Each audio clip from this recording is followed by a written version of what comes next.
तुझ छू ले मुझको तो मैं आजाद हो जाऊं। यीशु तुझ छू ले मुझको तो मैं बेखौफ हो जाऊं। आज हमारे यीशु परिवारों तुझ के छू ले मुझको आइए कहें खुदा छू ले, छू ले, छू ले ताकि मैं आजाद हो जाऊं यीशु बीमारियों से। तुझ छू ले मुझको तो मैं बेखौफ हो जाऊं। मेरा परिवार तुझ में सुरक्षित रहे। ओ तेरा धर्म, ओ रब,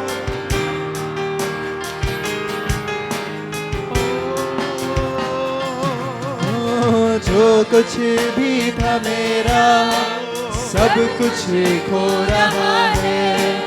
पल पल दिल ये मेरा निर्बल हो रहा है। जो कुछ भी था मेरा सब कुछ खो रहा है। पल पल दिल ये मेरा निर्बल हो रहा है। दुआएं तुझसे जो की है वो उम्मीद है मेरी। जिंदगी तुझसे यीशु फिर एक बार जा रहा हूँ। यीशु तुझ छू ले मुझको तो मैं आजाद हो जाऊं। यीशु तुझ छू ले मुझको तो मैं बेखौफ हो जाऊं। यीशु तुझ छू ले मुझको तो मैं आजाद हो जाऊं। निकलो, तुझ छू ले मुझको तो क्योंकि यीशु ने हमें छू लिया, यीशु ने हमारे बंधनों को खोल दिया। बीमारी टूट गई, वो कर्ज खत्म हो गए, गरीबी खत्म हो चुकी है। ओ हम अमीर हैं क्योंकि उसके कोड़े खाने से हम चंगे हो गए। हम अमीर हैं क्योंकि वो धनवान होकर भी निर्धन हो गया ताकि हम जो निर्धन थे धनवान किए जाएं। ओ खुदा तेरा शुक्रिया। ओ खुदा दुनिया में पाएगा नहीं और हम स्वतंत्रता का आत्मा दिया है और उसी स्वतंत्रता में हम तेरी आराधना करने पाए। हमें भर दे, ओ हमें भर दे। हो तेरे ही रहम पर जिंदगी ये टिकी है। मेरी हर एक ख्वाहिश तुझसे ही जुड़ी है। ओ तेरे ही रहम पर जिंदगी ये टिकी है। मेरी हर एक ख्वाहिश तुझसे ही जुड़ी है। ओ तू ही मेरी सांसों का लंगर है प्रभु। ईमान से मैं यीशु तेरे पास आ रहा हूँ। तो यीशु तुझ छू ले मुझको तो मैं आजाद हो जाऊँ। यीशु तुझ छू ले मुझको तो मैं बेखौफ हो जाऊँ। यीशु तुझ छू ले मुझको तो मैं आजाद हो जाऊँ। यीशु तुझ छू ले मुझको तो मैं बेखौफ। यीशु तुझ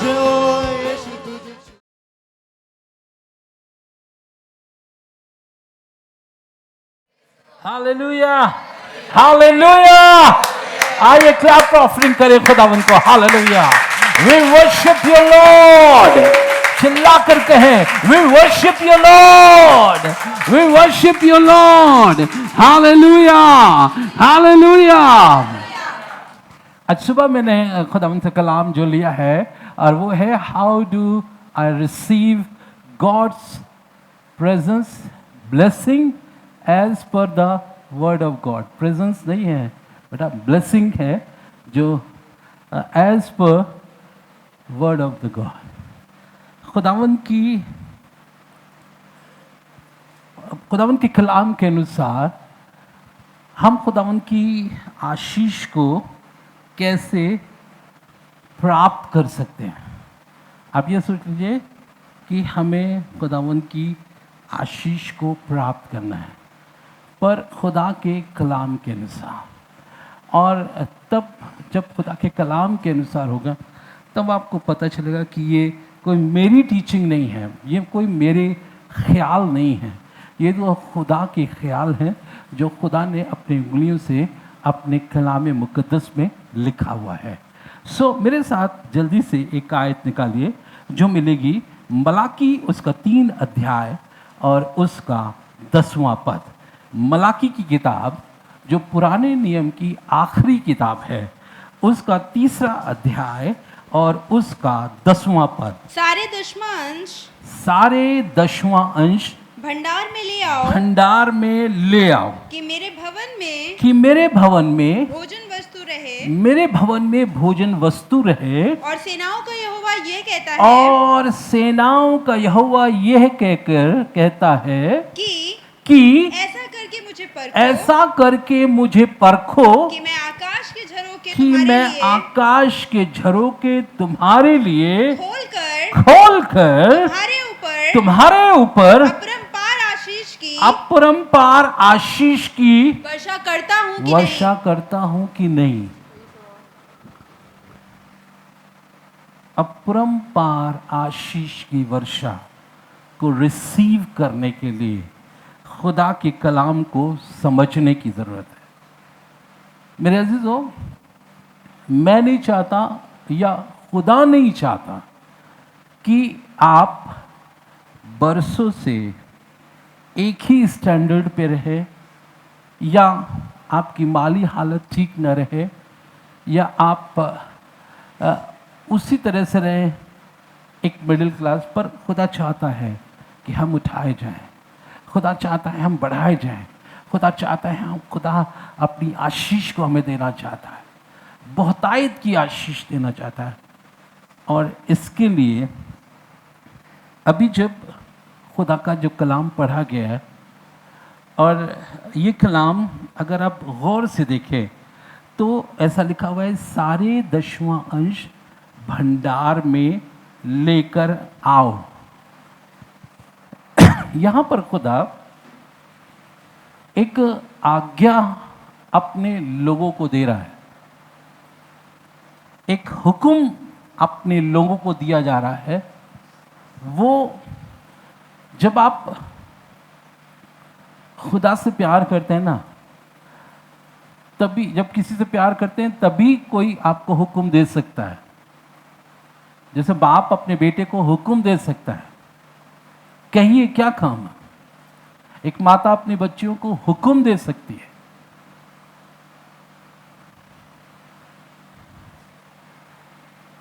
खुदा भी जब अपने बच्चों से प्यार करता है तो वो हुक्म देता है। आज सुबह खुदा की आज्ञा को समझकर उसे रिसीव कर ले। मैं आपको बताना चाहता हूं कि बहुत मुश्किल होता है कि जब हम 10वां अंश पर प्रचार करें। एक दिन पास्टर टोनी के पास में बैठा हुआ था और उन्होंने मेरी इनकम पूछना शुरू की, आपके चर्च की ग्रोथ क्या है, कितने लोग हैं, क्या है। जब वो बैठते हैं तो ऐसा ही सवाल पे सवाल पूछते जाते हैं। और जब मैं उनसे बयान कर रहा था तो उन्होंने कहा कि नहीं, तुम एक काम करते हो, तुम कहते नहीं हो, तुम खुदा का कलाम इस पर नहीं प्रचार करते हो, और मुझे बुलाओ। तो मैं हंसने लगा देख के कि मुझे बुलाओ, मैं उन्हें बता नहीं पाऊँगा, मैं तुम्हें।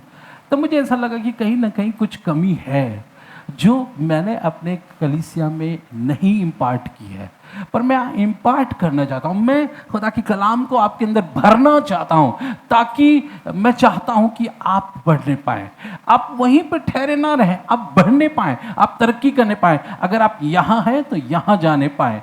मेरे अजीज़ों, मैं आपको एक बात बताना चाहता हूँ, खुदा किसी का कर्जदार नहीं होता। खुदा किसी का कर्जदार नहीं होता है। अब देखिए, आप 10वां अंश भंडार में ला के तो देखिए, सारे 10वां अंश भंडार में लेकर आओ कि मेरे भवन में, क्यों? मेरे भवन में भोजन वस्तु रहे। आपको मालूम होगा जब नहम्याह ने पुराने नियम की बात है, जब वो मंदिर को तामीर किया तो नहम्याह ने एक ऐसा कमरा बनाया था जिसमें मंदिर की भोजन वस्तुएं वहाँ पर रखी जाती थी। एक बड़ा सा कमरा अलग था और उसको वहाँ बनाया गया था, और जितना चढ़ावा, जितना दान और जितनी वस्तुएं आती थी पर मंदिर के भंडार में वहाँ रखी जाती थी, ताकि ताकि कोई ये ना कहने पाए, यहाँ से कोई भूखा ना जाने पाए, यहाँ से कोई ऐसा ना निराश ना जाने पाए, यहाँ से उसकी सारी ज़रूरतें पूरी होने पाए। मैं आपको बताना चाहता हूँ खुदा यहाँ पर हमें रखना चाहता है, खुदा इस जगह पर रखना चाहता है। चूँकि ये खुदा का कलाम है, इसलिए हमको उसकी आज्ञा को मानना चाहिए। ये खुदा का कलाम है, इसलिए हमें उसकी आज्ञा का सम्मान करना चाहिए। और जब हम उसकी आज्ञा को मानते हैं, सुलेमान बादशाह इस बात के लिए कह रहा है, अगर आप मेरे साथ निकालें नीति वचन की पुस्तक, उसका 3 अध्याय और उसका 9वां पद।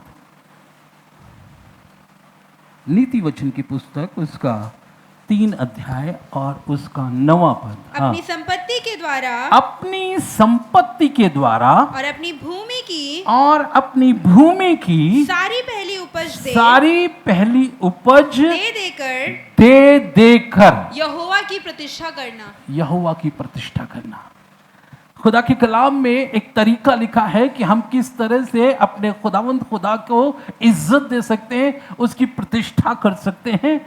लिखा हुआ है अपनी संपत्ति के द्वारा, जो आपके पास संपत्ति है उसके द्वारा अपनी भूमि की सारी पहली उपज दे के इसके बाद भूल जाना। यही लिखा है ना, दे के नहीं, देकर। इसका मतलब फर्क हो गया। आपने एक बार दिया, अब दूसरी बार नहीं दे सकते। तीसरी बात, आप मांगने की कोशिश नहीं करिए। नहीं, मांग कोई नहीं रहा है। खुदावन चाहता है कि आप तरक्की करने पाए। खुदावन चाहता है, देखिए, प्रतिष्ठा करना अच्छी बात है, खुदा की इज्जत करना बहुत अच्छी बात है, पर दे के, क्या दे के। मेरे अजीजों, खुदा चाहता है कि हम उसकी प्रतिष्ठा करें। कितने लोग खुदा से प्यार करते हैं, कितने लोग खुदा से खुदा की इज्जत करते हैं। मेरे अजीजों, अगर आप खुदा से प्यार करते हैं, आप खुदा की इज्जत करते हैं, तो आपको देना आना चाहिए। साल में एक बार जरूर, नहीं, दे के। मैं आपको बताना चाहता हूँ, खुदा किसी का कर्जदार नहीं है। दे के आप उन ऊंचाइयों पर पहुंच जाओगे जो शायद आपने कल्पना भी नहीं की होगी, जो आपने कभी कल्पना भी नहीं की होगी। पर मैंने बताया, खुदा किसी का कर्जदार नहीं होता है। वो सबको बढ़ाना चाहता है, वो सबको देना चाहता है। पर एक सवाल ये उठता है, क्यों ये मांग रहे हैं, किस लिए मांग रहे हैं? आपके दिल और दिमाग में भी ये ख्याल आता होगा, किस लिए मांग रहे हैं, क्यों मांग रहे हैं? पर खुदा के कलाम में हम अगर आप देखें तो आपको मिलेगा दूसरा इतिहास, उसका 31 अध्याय। दूसरा इतिहास उसका 31 अध्याय। क्यों हमें देने की जरूरत है, खुदा के भवन में भंडार लाने की जरूरत है, क्यों? हाँ, हिजकिय्याह के याजकों के दलों को, हाँ, क्या चीज? हिजकिय्याह के याजकों के दलों को और लेवियों को वरन याजकों को और लेवियों दोनों को उनके दल के अनुसार और एक एक मनुष्य को उनकी सेवा के अनुसार इसलिए ठहरा दिया। बस, हाँ, इसलिए ठहरा दिया कि वे यहोवा की छावनी के द्वारों के भीतर होम बलि, मेल बलि, सेवा टहल, धन्यवाद और स्तुति किया करें। मेरे अजीजों, अब थोड़ी देर के लिए विचार करके देखिए, खुदा ने हिजकिय्याह राजा को ये बात उसके दिल में डाली, और हिजकिय्याह जब बादशाह था तो उसने एक काम किया, उसने लेवियों को, उसने याजकों को और उन लोगों को जो खुदा की सेवकाई कर रहे हैं, उनको जो होम बलि चढ़ाते हैं, जो मेल बलि चढ़ाते हैं, जो उसकी सेवा टहल करते, जो उसका धन्यवाद और स्तुति किया करते हैं, उनको क्या किया? अलग किया। और उसके चौथे पद में देखें, उसने यरूशलेम में, अब बात समझने की बात है, उसने यरूशलेम में खुदा के घर में रहने वालों को याजकों और लेवियों को उनका उनके भाग देने की आज्ञा दी ताकि यहोवा की व्यवस्था के काम मन लगा के किया करें। अब आपको समझ में आ गया क्यों हमें परमेश्वर के भवन में दशवांश देने की जरूरत है? क्यों? सवाल तो बहुत है, बहुत अच्छा है, क्यों बार बार हम दें, हर महीने क्यों दें? मेरे अजीजों, खुदा चाहता है, क्योंकि खुदा ने लेवियों और याजकों का कोई भाग नहीं रखा, सबको उसने भाग दिए। याकूब की 12 बेटे थे, 12 कबीले थे। जब खुदा उनको वहां से निकाल कर लेके आया, मुल्क के मिस्र से निकाल कर मुल्क के कनान में लेके आया, तो बंटवारा होना शुरू हुआ। भाई 12 बेटे हैं, उनका बंटवारा शुरू हुआ, अलग अलग जगहों पर उनको दिया गया, ये हिस्सा तुम्हारा है, ये हिस्सा तुम्हारा है, ये हिस्सा तुम्हारा है, ये हिस्सा तुम्हारा है। पर जब लेवियों और याजकों की बात आई तो खुदा ने कहा इनका हिस्सा कुछ नहीं है, इनका हिस्सा कुछ नहीं है। तो क्या खुदा ने अन्याय किया? नहीं, खुदा ने अन्याय नहीं किया। उसने कहा इनका भाग मैं हूं। क्या हूं? इनका भाग मैं हूं। और अब वो इस बात के लिए बता रहा है कि जो कुछ तुम खुदा को चढ़ाते हो, जो कुछ तुम खुदा के घर में लाते हो, जो कुछ तुम दशवांश लेके आते हो, मैंने तुम्हें सिखाया है यरूशलेम के रहने वाले इस्राएलियों, तुम अपना दशवांश इसलिए लेकर आओ ताकि ये मन लगाकर अपना काम करे। जब मेल बलि हो तो मन लगा के करे, जब होम बलि हो तो मन लगा के करे, जब स्तुति और प्रशंसा हो तो मन लगा के करे। मेरे अजीजों, मुझे बहुत ख़राब लगा जब थोड़ा सा मुझे लगा कि जब मैं भाई मेहर सिंह से बात कर रहा था और पास्टर अरुण के विषय में बताया जा रहा था कि वो पुनः फिर वही काम करने लगे।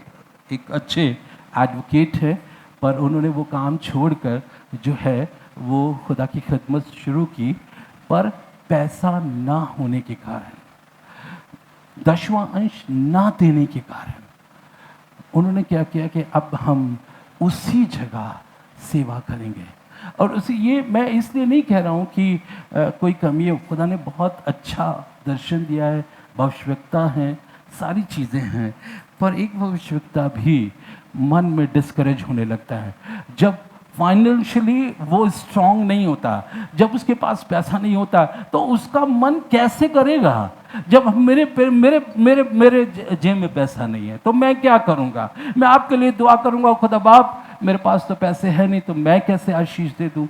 मेरा फाइनेंशियल मुझे फाइनेंशियल क्राइसिस है, मैं कैसे आशीष दे दूँ? मन नहीं है, पर आशीष दे रहा हूं फिर से। पर खुदा इस बात के लिए चाहता है लेवियों और याजकों को अलग करो और उनका भाग मैं ठहरूंगा और उनके लिए दशवांश लेकर खुदा उनके घर में लेकर आओ, ताकि उनका मन जो है वो इन सब कामों में लगा रहे। वो ये ना सोचे कल की सब्जी क्या बनेगी, वो ये ना सोचे कल का खाना क्या बनेगा। मेरे अजीजों, मुझे कहने दीजिए, हमने ये बातें सोची नहीं, हमने ये बातें समझी नहीं। मैं आपको बताना चाहता हूं, इस कोविड के समय में जब कलीसिया पूरी तरह से नहीं चल पा रही थी, कितने पासबानों ने चाय बेचना शुरू कर दी, कितने पासबानों ने अपना काम करना शुरू कर दिया। वो पासबान जो चुने गए थे खुदा की सेवकाई के लिए, वो पासबान जो चुने गए थे हेम बलि और होम बलि चढ़ाने के लिए, वो पासबान जो स्तुति और प्रशंसा के लिए चुने गए थे, आज पैसे के ना होने के कारण कलीसिया ने अपने हाथ को नहीं बढ़ाया, कलीसिया ने अपने हाथ को नहीं बढ़ाया और उन्होंने अपने काम को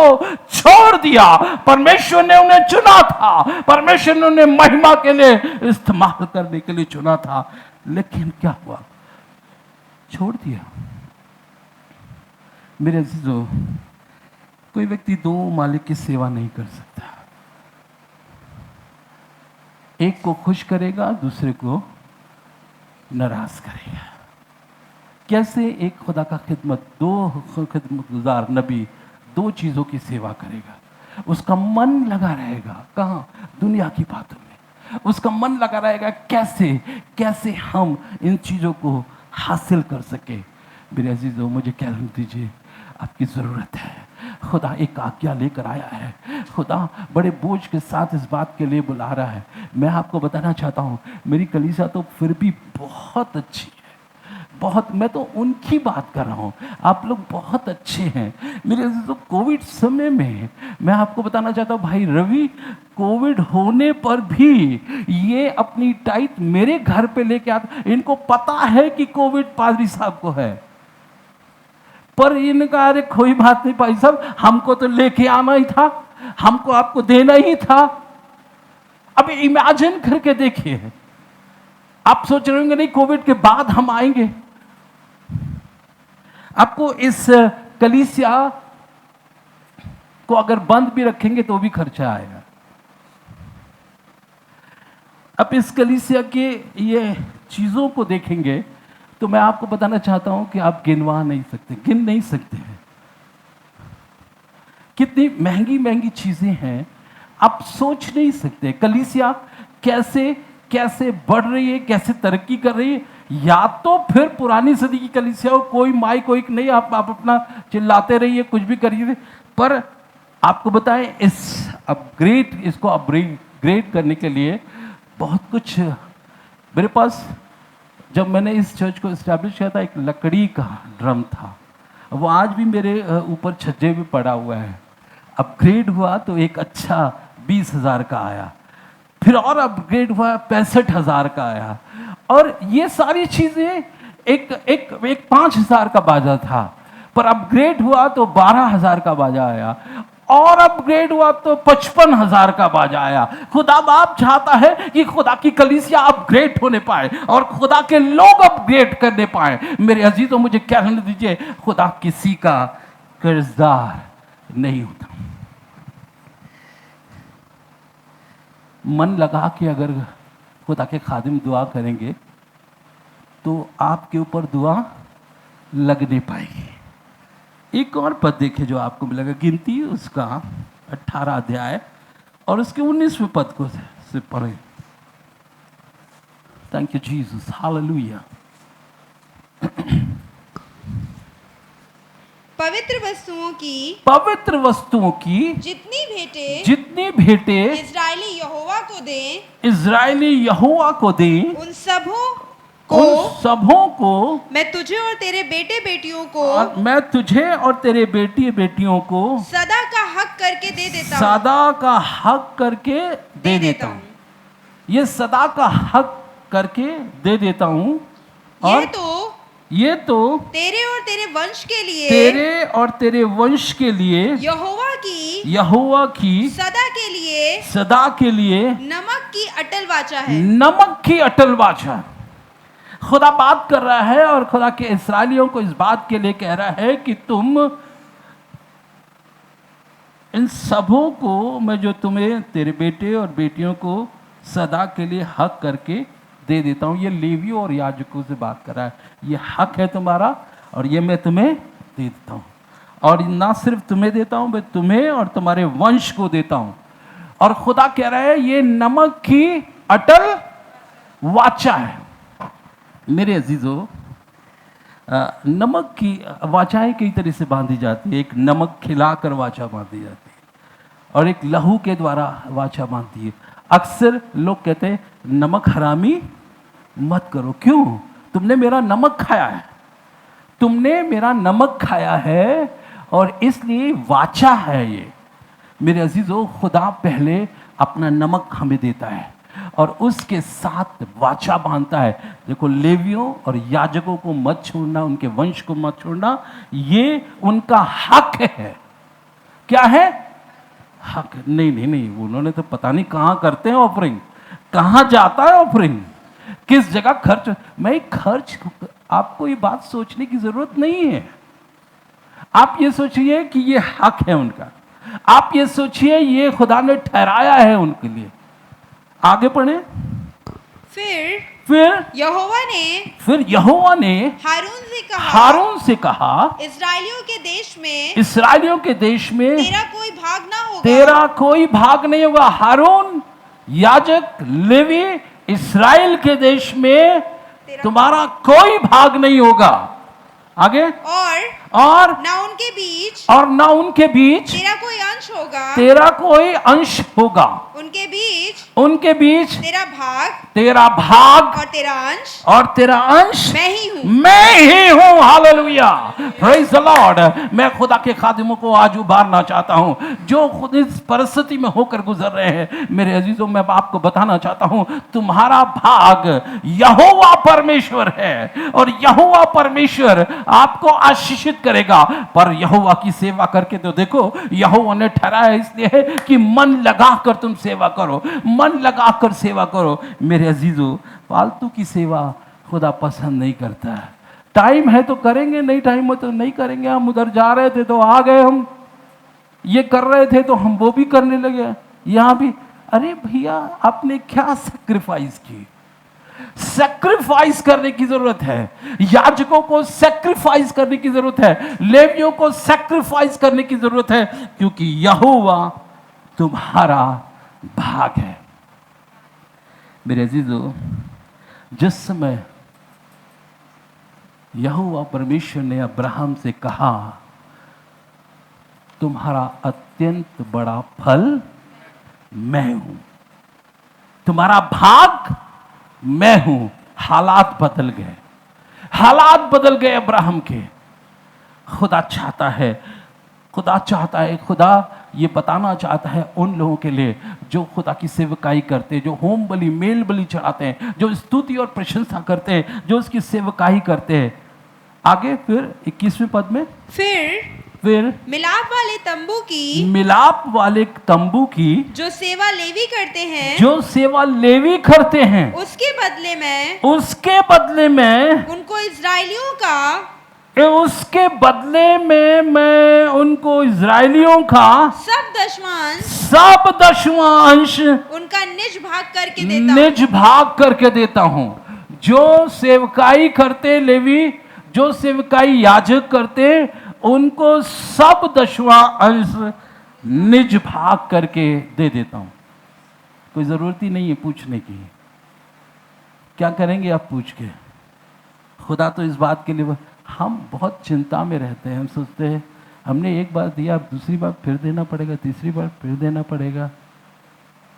नहीं, ये तो खुदा ने जिनके लिए ठहराया है, जिनके लिए ठहराया। आप मत सोचिए खुदा मदद नहीं करेगा, आप मत सोचिए याजकों, आप मत सोचिए लेवियों, मदद नहीं करेगा। खुदा बाप मदद करेगा। जब इंसान चुपचाप रहेगा, खुदा बाप मदद करेगा। मैं आपको बताना चाहता हूँ, जब पास्टर्स पूरी तरह से टूट रहे थे तो हमारे चंडीगढ़ के पास्टर ने एक बात कही, जितनी लिस्ट मेरे पास आएगी पास्टरों की, मैं उनको 8 से 10 हज़ार रुपये फाइनेंशियली मदद करूँगा। भेजो, जिसके पास नाम हो, ऐसे खादिमों के नाम। बहुत से चर्चेस को उसने खुदा की मर्जी में होकर टूटने से बचा लिया। बहुत से खादिमों को छोड़ने पर जो मजबूर थे उनको बचा लिया। कहां से आए, कैसे आया, दे न दे, पर खुदा अपने खादिमों के द्वारा बात कर रहा है। खुदा ने एक खादिम के दिल में डाला, मैं ऐसा करूंगा। कितने लोगों को करोगे, कितने लोगों को करोगे? ये तो लिस्ट तो एबीसी की बहुत है, ABC की तो लिस्ट बहुत पास्टरों की है, कितने लोगों को करोगे? मेरे अजीजों, उसने कहा जितने भी लिस्ट आएगी सबके लिए मैं करूँगा, सबके लिए। और आज खुदा ने ऊंचाइयाँ दी हुई हैं, आज खुदा ने ऊंचाइयाँ करके तो देखो खुदा बाप तुम्हें कहाँ से कहाँ ले जाएगा, कहाँ से कहाँ ले जाएगा, करके तो देखो। फिर एक पद यहाँ पे लिखा हुआ है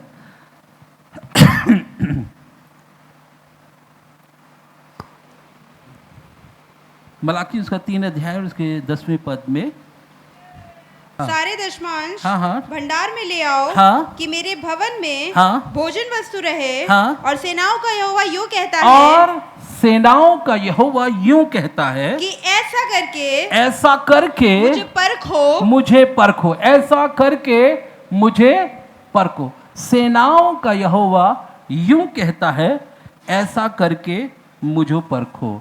मेरे अजीजों, हम परखने को पता नहीं क्या समझते, पर खुदा हमें बताना चाहता है ऐसा करके विश्वास करो, विश्वास करो, ऐसा करके, ऐसा करो और विश्वास करो।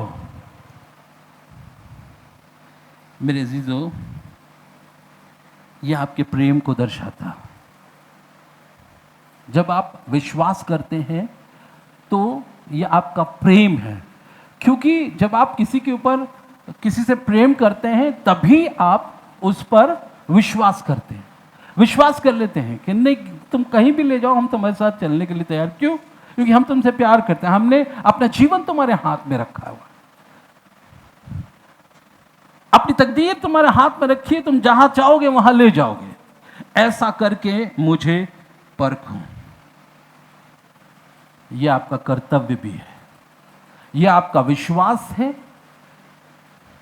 ऐसा नहीं कि नहीं अब देखते हैं, मैंने 10 रुपए दिए थे, 20 रुपए खुदा बाप देगा कि नहीं देगा, खुदा बाप 20 रुपए देगा कि नहीं देगा, अब हम परख रहे हैं। नहीं, परखने की बात नहीं है, यहाँ पर लिखा हुआ है ऐसा करके मुझे परखो, विश्वास करो, दूसरी बात मुझसे प्रेम करो, और ये तुम्हारा कर्तव्य है। क्या है?